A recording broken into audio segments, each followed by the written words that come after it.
Cada reto, sus miedos, nuevos abismos. Vendrán buenas noticias, verás como algo estorba. Vendrán algunas luces proyectando nuevas sombras. Traerá cada mérito vértigos, nuevos destinos. Y allí seremos más fuertes, dejándonos llevar. Y allí seremos más fuertes, dejándonos mojar. Habrá que conservar alegría en el cansancio, paciencia en el fracaso. Somos de lluvia, somos de sol. Somos de lluvia, somos de sol.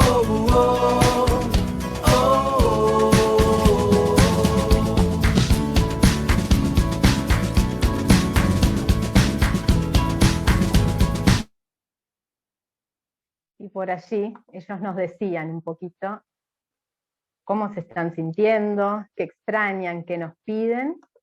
Ahora ya les empiezo a compartir la presentación.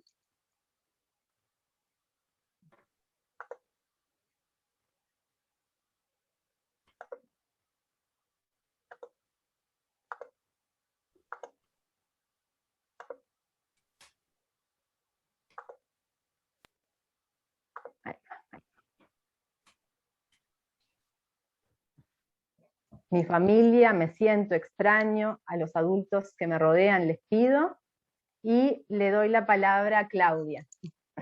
Muy bien. Bueno, buenas noches para todas y para todos. La verdad que celebro mucho este encuentro entre todos.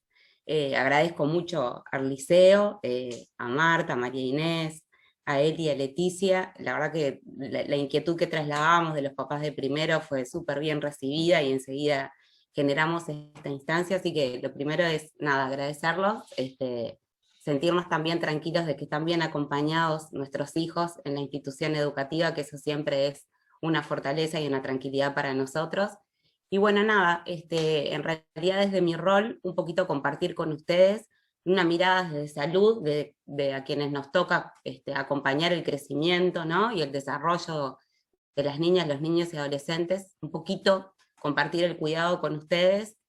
Y bueno, en esta enfermedad que hace más de un año que nos trae con dolores de cabeza, transmitir un poco lo que hemos aprendido, porque no sabíamos nada de esto, fuimos aprendiendo por el transcurso y por el proceso que han llevado. De hecho, inicialmente cuando la pandemia empezó, en abril del año pasado, marzo del año pasado, nosotros creíamos que las niñas, los niños y los adolescentes eran los grandes responsables del contagio, y lo primero que hicimos fue meterlos adentro de la casa, porque creíamos que ellos eran como la fuente de contagio, y a la luz de la evidencia actual y de los estudios que hay con mucha base científica, sabemos que no es así. Entonces contarles cómo es el comportamiento de esta infección en adolescentes, y para quienes tengan hijos más chicos, hermanos de los liceales, también un poquito hacer referencia a los niños. En realidad esta es una enfermedad que en el curso de la infancia y la adolescencia se manifiesta como una enfermedad leve, puede ser asintomática, puede dar una enfermedad grave, pero la mayor parte de los casos se comporta como una enfermedad leve, sobre todo en los niños y en las niñas menores de 12 años. ¿Cómo es el contagio en ellos? Hay un punto de corte en los 10 y en los 12 años que se empiezan a aparecer en cuanto a la contagiosidad como los adultos, pero no en cuanto a la importancia o la severidad de la enfermedad. Ellos siguen siendo pacientes que cursan enfermedades, sobre todo leves. Contagio, sí, contagian mayores de 10 a 12 años. Los niños menores en general no contagian, y los niños y las niñas están al final de la cadena. ¿Qué quiere decir esto? Que cuando hay un caso positivo, en realidad ese niño se contagió de un adulto, en general. No es que haya sido el primer caso y que a partir de esa persona, de ese niño, haya casos en adultos mayores. Hay siempre, o en general, un adulto que presentó primero la infección y que después fueron los niños. De hecho, en nuestro país no tenemos niños, niñas y adolescentes fallecidos por esta enfermedad. Tuvimos muy pocas internaciones en porcentaje a los casos, muchas de las internaciones se debieron a patologías coadyuvantes, o sea, a niños, niñas y adolescentes que tenían otras morbilidades y que ingresaron por esos motivos, y muchas veces ingresaron y se hizo el diagnóstico de infección por COVID cuando ingresaron, porque ustedes saben que a todos los niños que ingresan a un centro hospitalario les hacen el test para ver si presentan o no presentan la enfermedad.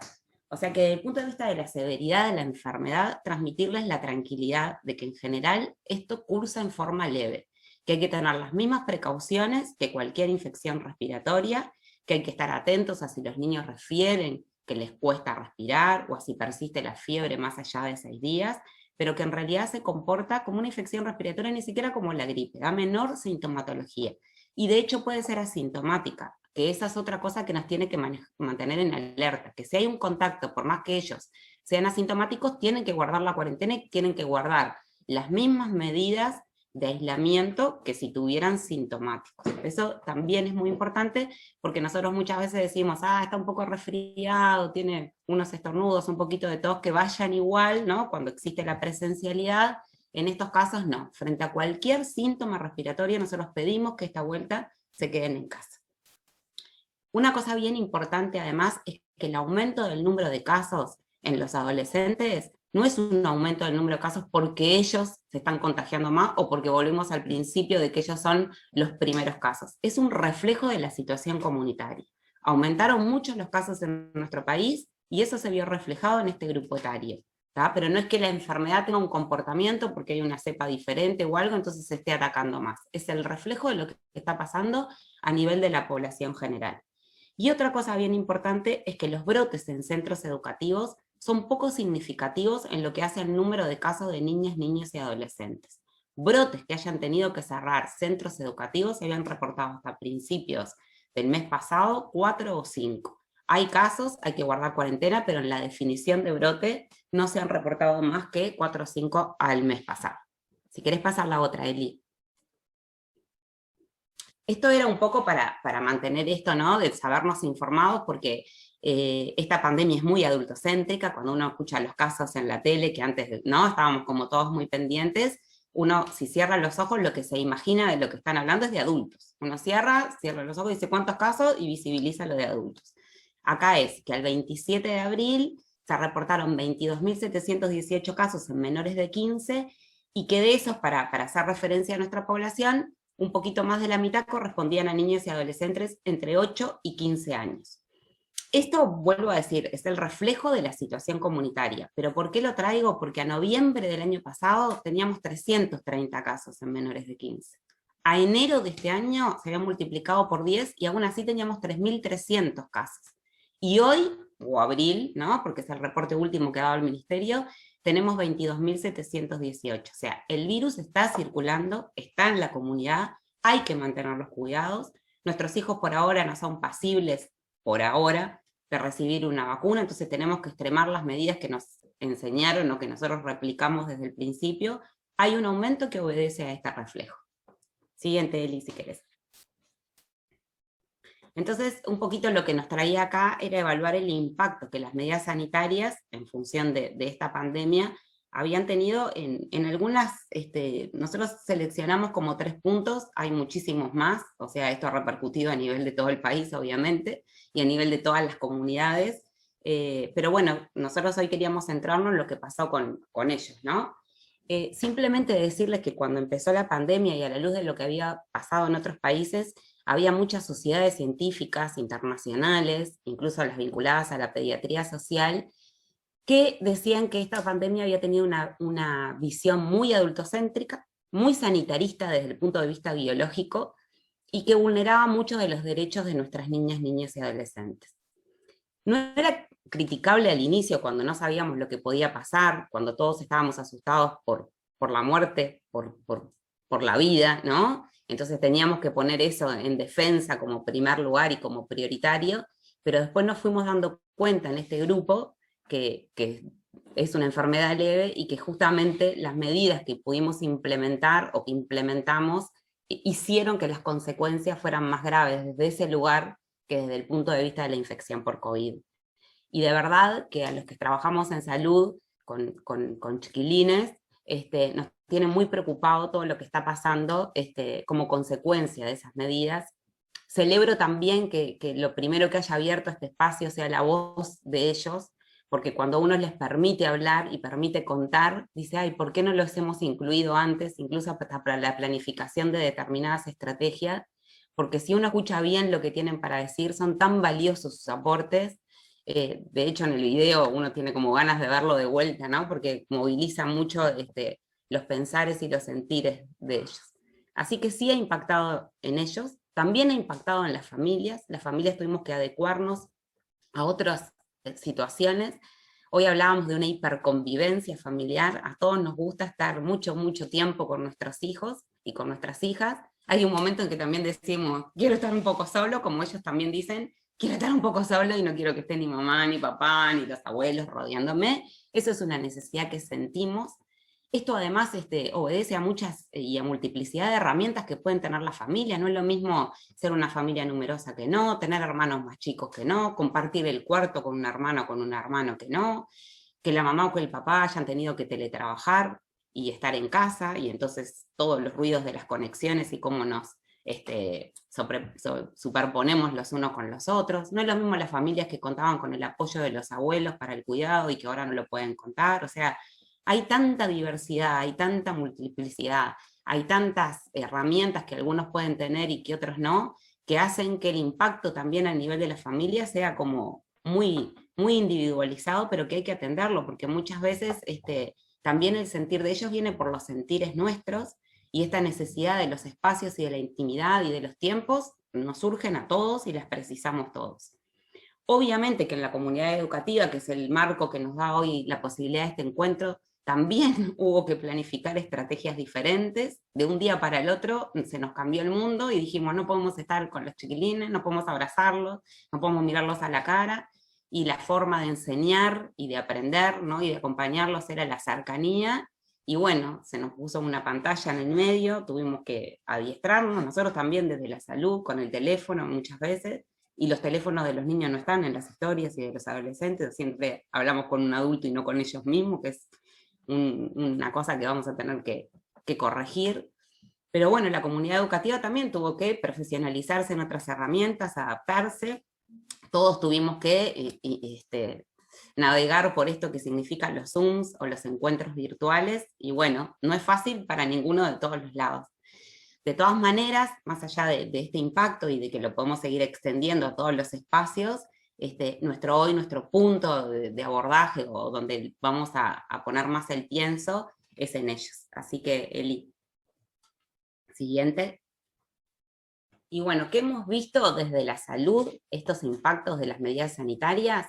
Hemos encontrado un aumento de la prevalencia de las alteraciones del desarrollo y de los aprendizajes. Ellos, cuando uno les pregunta, dice que aprenden distinto a través de la virtualidad que de la presencialidad. A algunos les cuesta concentrarse, les cuesta participar, entonces les cuesta manifestar sus dudas, sus inquietudes. Hay todo un lenguaje corporal que a veces se pierde en lo que es la virtualidad, y muchas veces niños que estaban en procesos de diagnósticos o niños que estaban con intervenciones con especialistas también han visto postergados estos acompañamientos por esta cuestión de limitar los procesos, ¿no? O las instancias en los centros de salud. Así que en eso también vamos a tener que ver cómo lo resolvemos y cómo podemos empezar a dar una rápida solución, porque además nosotros sabemos que las intervenciones en este tipo de dimensiones precoces y oportunas son las que generan mejores pronósticos.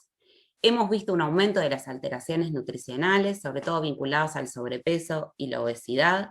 En nuestro país eso ya era un problema, y además se asocian, como ustedes saben, a otras enfermedades, ¿no? Como la hipertensión, la diabetes, el colesterol, que parecen de más grandes, pero que ya se están manifestando en la adolescencia, y esto está sobre todo vinculado a los cambios de hábitos. Les pedimos que se queden adentro, aumentó el sedentarismo, disminuyó la actividad física, los espacios donde tenían para caminar, para correr. Había alguno que decía por ahí que extrañaba sus caminatas de regreso al colegio con su hermana. Eso ya es una actividad física para ellos. Correr, subir las escaleras, ¿no? Y algunos que practicaban deportes y que concurrían al club. Y además que muchas veces, por el tema, este encierro, la comida pasó a ser como un factor placentero, ¿no? ¿Cuántas veces nos dijimos, bueno, ¿y qué comemos? O ellos mismos incluso, si están están aburridos, te dicen, estoy aburrido, tengo hambre. Ese es un clásico de todos, no estoy aburrido, tengo hambre. Yo digo, ay, la comida es divertida, ¿no? Pero bueno, a veces nos junta, hemos cocinado más, que eso está buenísimo, hemos hecho más comidas caseras, que eso está buenísimo, pero bueno, hemos comido más y eso se ha visto. Hay un aumento en las horas de exposición a pantalla. Nosotros que somos a veces como muy estrictos en esto de cuántas horas, tenemos que ser flexibles porque ellos están aprendiendo a través de la pantalla, porque además ellos después tienen responsabilidades en los deberes o en la preparación de trabajo a través de la pantalla, pero lo que también es muy importante es que su vínculo con pares es a través de la pantalla. Y nosotros, eso que es como una gran disturbio que hemos hecho, y sobre todo en la edad de la adolescencia, esta cuestión de limitar el vínculo con pares, ellos lo tienen a través de ahí, muchas veces juegan y muchas veces conversan y muchas veces comparten películas, y eso también de alguna forma hay que fomentarlo porque para ellos es muy importante ese espacio con los otros de su edad. Entonces, bueno, antes teníamos este tiempo para las pantallas y bueno, capaz que tenemos que ser un poco más flexibles porque ese tiempo es el tiempo del juego, es el tiempo de socialización, es el tiempo de responsabilidades, es el tiempo de aprender. Se ha visto, y esto a nivel general, un aumento del maltrato y de la violencia, porque esto ha generado también aumento de las tensiones y de la ansiedad, incluso hasta con ellos mismos, la violencia no siempre es física, ustedes saben, muchas veces es verbal y psicológica, entonces a veces no pueden manejar sus emociones, y bueno, ¿no? Salta una forma de decir las cosas que a veces linda con estas cuestiones que tienen que ver con la violencia y con el maltrato. Esto, digo, lo decimos y lo ponemos sobre la mesa porque también sabemos que hay situaciones bien diferentes y familias con mayor vulnerabilidades y estamos muy preocupados porque además también los centros educativos muchas veces eran el espacio de contar o de sentirse acompañados o de poder verbalizar las cosas que le estaban pasando. Una de las consultas más frecuentes es esta, que tiene que ver con las alteraciones del sueño, que obedece a muchas cosas. Una es a las pantallas. Hay algunas pautas que tienen que ver con la higiene del sueño, que lo que se les pide es que se desconecten 1 hora antes de dormir con todas las pantallas para evitar el hiperestímulo y poder lograr un descanso más placentero, pero bueno, a veces ellos juegan con las pantallas y se duermen, ¿no?, con las pantallas. Hay también algunas cuestiones vinculadas a los miedos y a las ansiedades que hacen que los despertares sean más frecuentes. Se ha visto un aumento en el colecho, incluso en niños más grandes, porque tienen miedos y porque necesitan esa compañía, porque este mundo que les cambió rápidamente también tienen miedo a despertarse un día y que otra vez haya cambiado algo, que también tienen miedo a las pérdidas y a las ausencias, o que le pase algo a las familias. Entonces también hemos visto alteraciones en el sueño. Y una cosa que nos preocupa mucho y que después van a retomar mis compañeros Marinés y Marta, es la cuestión del impacto que ha tenido en la salud mental de las niñas y los niños y los adolescentes, que tienen que ver con los miedos, que tienen que ver con la ansiedad y que tienen que ver con la angustia y con la depresión. Por suerte muchos han pedido ayuda, pero ha habido casos severos de depresión, de intentos de autoeliminación, de lesiones autoinfligidas, y nosotros pedimos que estén todos los ojos alerta, ¿no? Que frente a algunos cambios uno puede decir, bueno, duerme más porque, bueno, está aburrido y duerme más, o contesta mal porque, ¿no? O está triste porque no ve a sus amigos, pero hay algunos elementos de alarma que nos tienen que hacer poder pedir ayuda a los profesionales, ¿está? Tanto al liceo, pero sobre todo cuando ustedes vean algunas cosas, a sus prestadores de salud, insistan. Las consultas no están cortadas, las presenciales sí, pero las telefónicas no, y en muchos centros sanitarios ya estamos viendo a todos los que, y para nosotros fue una condición fundamental que cuando las familias precisaran de la consulta presencial se mantuvieran, o incluso de la consulta telefónica, y ese es su derecho, y es el derecho de ellos, a tener respuesta y a tener acompañamiento en este tipo de situaciones que nos preocupan mucho. Siguiente. Esto es una lista que después la podemos compartir, pero que nada, trae a colación esto que hablábamos recién, ¿no? ¿Cuándo nos tenemos que preocupar o cuándo decir, no minimizamos o no exageramos, pero cuándo hay algunas cosas que nos tienen que hacer prender las lucecitas y decir, bueno, consulto yo, le doy la posibilidad a consultar a ellos, que eso también es importante, y a veces muchos adolescentes se han animado a mantener las conversaciones telefónicas y a contar lo que le estaban pasando, habilitar incluso dentro de la familia ese espacio de escucha, ¿no? Y de generar diálogos cuando ustedes ven algo que llama la atención, bueno, ¿qué te pasa? ¿Cómo te estás sintiendo? ¿Por qué te está pasando esto? Yo estoy viendo esto, que, ¿no? Al principio sean un poco resistentes a contarnos, poder insistir. Entonces, esto de poder, de la imposibilidad de mantener una actividad rutina, de que estén mucho tiempo en la cama o en el cuarto encerrados y que no quieran salir, hay historias que cuentan incluso los responsables y los referentes adultos que han tenido tanto miedo que se acostumbraron tanto a estar adentro del dormitorio que ahora les cuesta salir, y que incluso cuando se habilitó el año pasado la posibilidad de salir a los parques, a caminar o todo, siempre era, no, me quedo dentro de casa, no quiero salir, no quiero, y a veces no quiero salir del cuarto. Eso se relaciona obviamente con el miedo excesivo al exterior y a la posibilidad de contagio, esta falta de sueño o del apetito, la imposibilidad de expresar emociones, la desconexión del ámbito académico, ¿no? Una vez se empieza, pierde interés, y ahora ni siquiera se está conectando a las actividades, o apaga la cámara, y cuando yo lo voy a ver está durmiendo, o no quiere, o muestra un desinterés y una apatía. El alejamiento de sus pares, ¿no? Por eso es importante igual fomentar y estimular. Si este es el espacio de socialización que tienen y es a través de las redes, bueno, seamos un poco más flexibles. Ellos tienen que tener encuentros con sus pares. Es como nosotros, lo que nosotros hablamos con nuestros pares no lo hablamos con otros, y ellos lo que hablan con sus pares y la forma en la que hablan con sus pares no lo hablan con nosotros cumplimos otro rol. A veces es al revés, esta cuestión de minimizar lo que pasa y tener conductas desafiantes o oposicionistas, o pensar que no va a pasar nada. Tanto preocupa la falta del apetito como comer en exceso, con voracidad, que eso a veces habla de elementos de ansiedad. Referir dolores, que en este caso son la cefalea, los dolores de cabeza o los dolores abdominales, pero que muchas veces son otros dolores, ¿tá? Los más comunes son estos, ¿no? La persistencia, que después uno indaga y tiene que indagar, pero no obedecen o no tienen un soporte biológico, sino que están también evidenciando emociones. Siguiente, Eli. Estos comentarios o verbalizaciones negativas, ¿no? No me gusta cómo estoy, no me gusta cómo soy, no me gusta cómo me siento, no me gusta mi forma de ser, ¿no? Si esto se reitera, ¿podemos estar tristes? Sí. ¿Podemos estar enojados? Sí. Pero no tiene que estar permanentemente triste ni permanentemente enojado. Esa persistencia de esos sentimientos nos tienen que hacer consultar en forma inmediata. Los cambios bruscos y repentinos de conducta o de carácter, esta irritabilidad exagerada, la apatía, la tristeza, ¿tá? Las ideas o expresiones en relación con la muerte, que bueno, eso sería, ¿no? como la punta del triángulo del iceberg, ¿no? Y ya sería obviamente un motivo para la consulta, igual que lastimarse, ¿no? Los episodios de autoagresividad o de heteroagresividad. Pero bueno, en esta cascada de síntomas, tenemos que estar todos alertas y no duden en consultar, por favor, si pasan esto, ven. Y a veces uno tiene miedo porque dice, ay, capaz que no es así. No, en este caso es preferible consultar a no consultar, ¿tá? Así que, bueno, seguimos. Yo le voy a dar paso a María Inés y a Marta, que van a seguir profundizando en este tema, y después retomamos para algunas dudas o algunas cosas. Bueno, buenas noches para todos. Ahora vamos a profundizar un poquito más en estos efectos emocionales, que ya Claudia estuvo nombrando algunos. Por supuesto que frente a situaciones donde hay un elevado estrés a nivel psicológico y que tienen la naturaleza de ser impredecibles e incontrolables, como es el caso de esta pandemia, lo que predominan son siempre las emociones negativas, ¿no? Y a veces se dan en su conjunto: miedo, ansiedad, preocupación, incertidumbre. Ustedes allí en el formulario, antes de empezar, que completaron, ponían muchas de estas cuestiones, ¿no?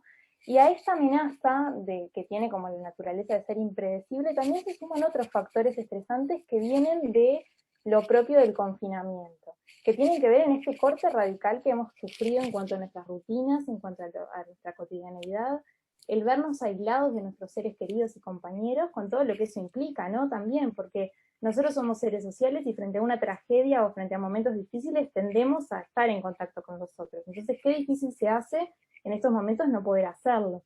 Y bueno, esto tiene que ver también con algo que traían muchos de ustedes en esto de lo que recogimos antes, y también los propios alumnos nuestros y sus hijos, en esto de cómo les está afectando la pérdida de familiares o seres queridos, sobre todo cuando no hay una posibilidad de una despedida o de tener ese abrazo cercano, ¿no? y que aparte dificulta mucho poder empezar el trabajo de la elaboración de ese duelo, ¿no? Y bueno, y también hay algo que es muy importante que nos pareció que es como muy ilustrativo, es una expresión, un término que fue acuñado hace muchos años por un sociólogo y psicólogo norteamericano, pero que ahora ha tomado como una preponderancia y que capaz que alguno de ustedes lo ha escuchado. Es el término de languidez. Estamos languideciendo. Esto supone que todos estamos experimentando con esto de que venimos viviendo en este estado desde hace 1 año y medio prácticamente, una sensación como de vacío, de estancamiento. Eso de sentir que los días no pasan o que son todos iguales, de no poder generar metas a largo plazo, o por ejemplo, estamos trabajando todo el año y sabemos que a fin de año nos vamos a ir de vacaciones a tal lugar, eso no está pasando. Entonces eso nos genera como una gran angustia, ¿no? Y este sentimiento es algo que es como generalizado, y a veces ponerle nombre a lo que nos está pasando nos ayuda a entenderlo. Eso es lo que le decimos también a nuestros niños y a nuestros adolescentes, ¿no? Y en esto también tenemos que tener presente que aunque todos estemos experimentando en mayor o menor medida esta sensación de languidez, eso no nos puede quitar como eso que decía Claudia, de estar atentos a estas señales de alarma que pueden aparecer, que nos pueden hablar de otro tipo de cuadros, ¿no? Cuadros que pueden ser agravados y que necesitan de un acompañamiento externo. Eli, por favor, la que sigue. Bueno, ahora este sí es como el tema que también nos convoca, que bueno, también muchos de ustedes traían allí como una preocupación, ¿no? ¿Qué pasa? Como decía Claudia, la adolescencia obviamente todos sabemos que es una etapa en donde los vínculos están como más presentes que nunca. Entonces, es como una gran paradoja, el adolescente necesita vincularse y en este tiempo, cuando lo indicado es estar distanciado socialmente del otro, ¿cómo hacen, no? Entonces ahí entra eso que Claudia hizo como referencia hace un ratito, de poder pensar a las redes sociales como el aliado, no como el enemigo. Ellos se pasan horas y horas en el cuarto, en videollamadas, en los juegos en línea, eso a veces a nosotros los adultos nos preocupa, pero tenemos que ver qué es la manera que están encontrando para sortear los obstáculos que les está presentando este confinamiento. La manera que ellos tienen de seguir en contacto con sus pares, ¿no? Y bueno, y también tenemos que pensar que esta etapa de la adolescencia está marcada por grandes hitos a nivel del vínculo con pares, como lo es, por ejemplo, por decir algo, sobre todo para los papás de tercero, esto de los cumpleaños de 15. Son experiencias significativas que el adolescente se está perdiendo. Entonces, ¿cómo ayudarlos a lidiar con esa frustración que eso provoca también? Después, esto también se vincula mucho con esto de que la comunicación virtual es como su zona de confort. Eso estamos de acuerdo porque son nativos digitales. Pero eso nunca va a reemplazar el salir a la afuera, con todo lo que eso implica. No solamente salir a la afuera como la actividad esa de juntarnos con amigos, de ir a un cumpleaños, de ir a una reunión, sino también en lo simbólico, ¿no? Nosotros los psicólogos hablamos mucho del proceso de exogamia, de que salgan del círculo familiar. Es necesario para que ellos también conformen su psiquismo y se desarrollen saludablemente, sin duda que sí. Y eso también nos trae otro tema, que es el tema de los espacios de privacidad. Como también Claudia hacía referencia hace un rato, esto de que hay una hiperconvivencia, entonces nos hemos encontrado que los adolescentes que quizás que estaban solos en casa, la mayoría del tiempo porque sus papás estaban trabajando, los hermanos en la escuela, ahora estamos todos conviviendo en los mismos espacios, utilizando los mismos dispositivos, y esa privacidad a veces se ve como un poco desdibujada, ¿no? Entonces, bueno, esto implica que la pandemia nos está conectando con nuestros hijos a nivel de tiempo real compartido, pero por otro lado también los estamos viendo en su mundo, que es un mundo al que ellos a veces nos dan acceso y a veces no. Entonces, bueno, a mí lo que me parece es como que es fundamental hacer hincapié en la importancia que los espacios de intimidad tienen en la adolescencia, que hay que respetarlos, ¿no? Siempre teniendo presente que no puede ser un aislamiento, sino, eso sí, la intimidad, pero no como sinónimo de aislamiento. Y también esto de que hay una metáfora que a mí me parece muy ilustrativa en esto, que es como los padres como muelle. El muelle es como ese lugar seguro, visible, que sabemos que está ahí, y que es como que muestra como una disponibilidad. Entonces el padre debe estar ahí para cuando el hijo va y viene y sabe siempre que tiene ese lugar seguro. Y por último también esto del ordenamiento externo. ¿A qué hacemos referencia con esto del ordenamiento externo? Esto tiene que ver con que la pandemia, otro de los desafíos que nos ha planteado, es que hubo una gran alteración en cuanto a los tiempos que están dados por las actividades que los chiquilines tienen. Un gran organizador nuestro, de los adultos también, son las actividades que tenemos y los grupos de referencia a los que pertenecemos. Entonces, al no estar eso presente, ¿qué pasa? Los chiquilines se empiezan a sentir como perdidos, a veces se sienten como sobreexigidos, muchos de ellos lo decían allí, que están como que no se pueden organizar, porque eso que necesitan, que les viene dado de afuera, ellos lo tienen que empezar a autogestionar, y eso es como un gran desafío. Pero más allá de eso, no todo es malo. A ver, Eli. No todo han sido consecuencias negativas. Acá vemos algunas frases que ustedes han puesto ahí en los formularios, de que, bueno, que han podido disfrutar de mayor tiempo compartido, sin duda, que hay como se ha dado un enlentecimiento del ritmo cotidiano, que eso implica que actividades como era el cocinar, como hablaba Claudia hace un ratito, se ha transformado, ha pasado de ser una actividad que hacemos para salir del paso, a quizás generar un momento de encuentro en familia, ¿no? Esto de que cuidando de nosotros mismos cuidamos a los demás, y eso también del valor de la solidaridad. Hemos sido testigos de campañas que bueno, en búsqueda de estar al lado del más desfavorecido en esto, han sido como momentos súper importantes de esto, y son consecuencias positivas de esto también. Ahora Marta nos va a seguir comentando algunas cuestiones.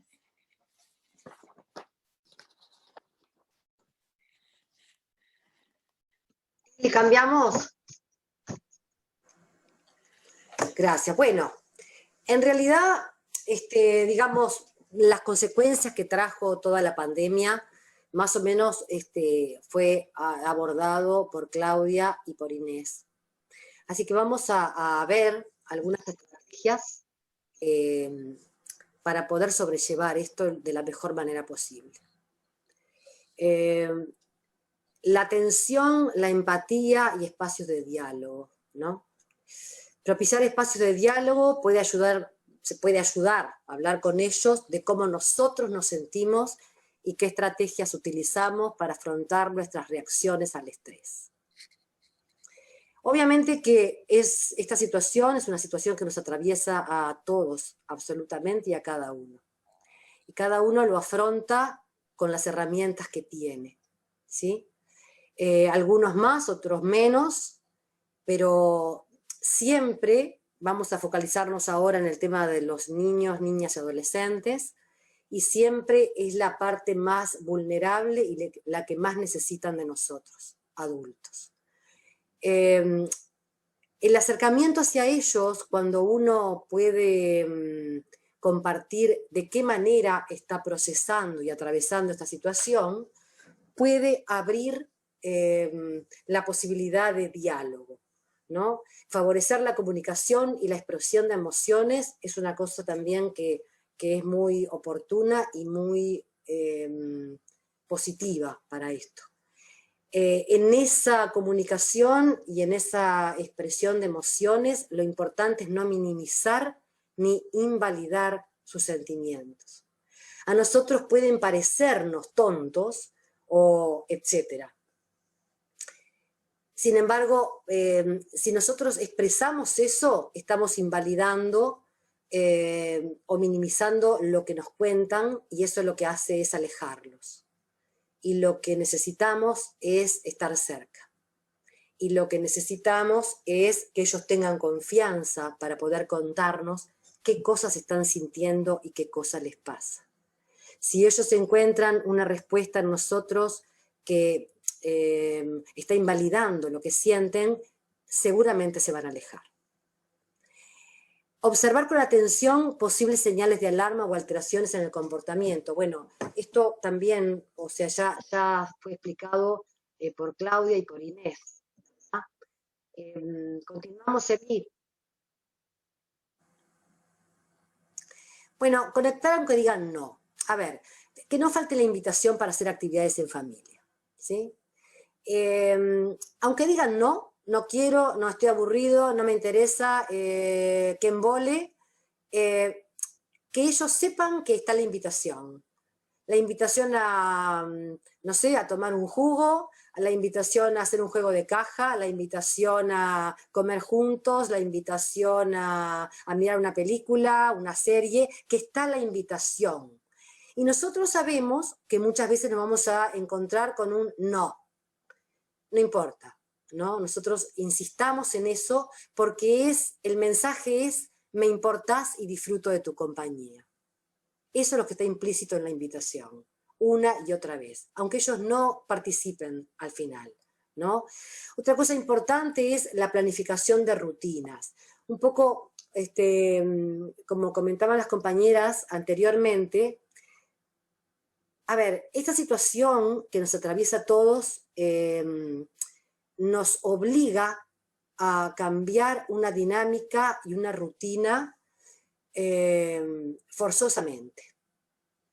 En ese cambio encontramos una cosa tan distinta que tenemos que rearmar. Y muchas veces ese mismo cambio nos altera, nos despista. Nos sentimos medio perdidos hasta que nos acostumbramos nuevamente a la nueva modalidad, ¿sí? Por eso es tan importante el tema de las rutinas. La rutina lo que hace es organizarnos, ¿sí? Nos ordena, nos organiza. Y entonces no hay una situación caótica. Que eso favorece además que no haya una situación caótica, a sentirnos más seguros, a pisar más sobre lo seguro, ¿sí? Pero obviamente muchos de los chiquilines pueden planificar naturalmente porque tienen esa herramienta y muchísimos no la tienen. Por eso es importante que podamos ayudarlos en la planificación. Otra cosa es ayudarlos...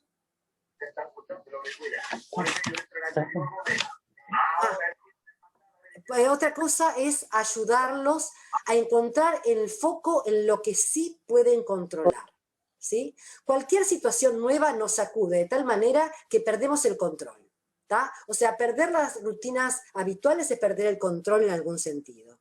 Perder el control nos genera demasiada ansiedad, demasiada inseguridad, ¿sí? Sin embargo, si nosotros logramos colocar nuevamente el foco en lo que sí podemos controlar. No podemos controlar la enfermedad, no podemos controlar la pandemia, no podemos controlar, bueno, todas las inseguridades que genera y que trae eso. Pero hay cosas que sí podemos controlar. El autocuidado lo podemos controlar. Las responsabilidades diarias que podamos tener con claridad podemos controlar. La planificación a corto plazo, lo que tengo que hacer para mañana, lo que tengo que hacer para dentro de 3 días, eso sí podemos controlar. Y aunque eso parezca tonto, nos ayuda totalmente a poder sentirnos mucho más seguros, en un marco mucho más seguro, ¿sí? O sea, todo lo que tiene que ver con el descontrol, cuando no podemos controlar una situación, genera mucho desconcierto, que genera mucha inseguridad. Y eso está totalmente emparentado con el miedo. Todo eso tiene que ver con el aumento de la ansiedad.